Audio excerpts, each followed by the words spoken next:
సోమవారం ఉత్తరాంధ్ర ఇలవేల్పు పైడితల్లి అమ్మవారిని ఉమ్మడి విజయనగరం జిల్లా పరిషత్ చైర్పర్సన్ వైసీపీ జిల్లా అధ్యక్షులు మరియు భీమిలి నియోజకవర్గ సమన్వయకర్త మజ్జి శ్రీనివాసరావు, ఆయన సతీమణి మజ్జి పుష్పాంజలి, అల్లుడు ప్రదీప్ నాయుడు, కుమార్తె చిన్ని శ్రీను, సోల్జర్స్ అధ్యక్షురాలు సిరమ్మ, కుటుంబ సభ్యులు మరియు బంధుమిత్రులు పాల్గొని పైడితల్లి అమ్మవారిని దర్శించుకుని అమ్మవారికి పట్టు వస్త్రాలు సమర్పించారు.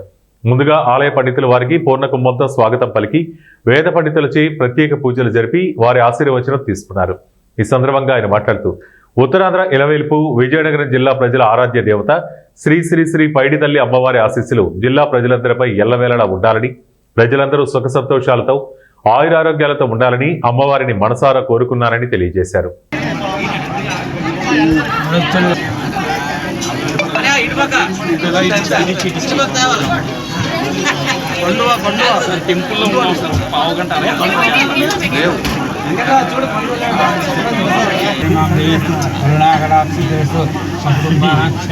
విద్యాభయ ఆయురారోగ్య ఐశ్వర్యామోక్ష చతుర్విధా పరమశాస్త్రేషు ఇష్టకామిషావర్షిషేషు గుణావాంఛావర్షిషేషు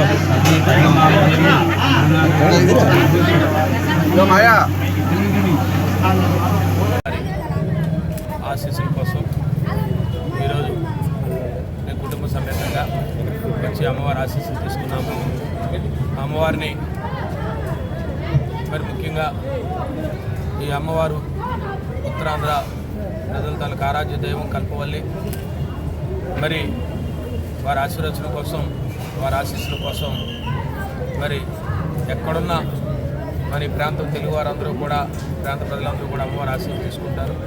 మరి అమ్మవారి ఆశీస్సులు ముఖ్యంగా ఉత్తరాంధ్ర ప్రజలందరి మీద ఉండాలని, మరి ముఖ్యంగా రైతాంగం కానీ అందరూ కూడా బాగుండాలని, వారి తాలూకు పంటలు గంట అంతా కూడా మంచిగా రాబోయే కాలంలో వచ్చి అందరూ కూడా వాళ్ళు సుఖంగా ఉండాలని, అన్ని రకాలైన అమ్మవారి తాలూకు ఆశీస్సులు ప్రతి ఒక్కరికి ఉండాలని, మరి అమ్మవారి పండుగ తాలూకు ఏర్పాట్లను ప్రభుత్వం జాగ్రత్తగా చూసుకొని మరి వచ్చిన ప్రతి భక్తులకు అమ్మవారి తాలూకు ఆశీస్సులు అందే విధంగా, అలాగే ఆ సినిమాన్ తాలూకా ఆ సినిమాన్ ఆశీస్సులు కూడా అమ్మవారికి అందే విధంగా ప్రభుత్వం అన్ని చర్యలు తీసుకుంటుందని ఆశాభావం.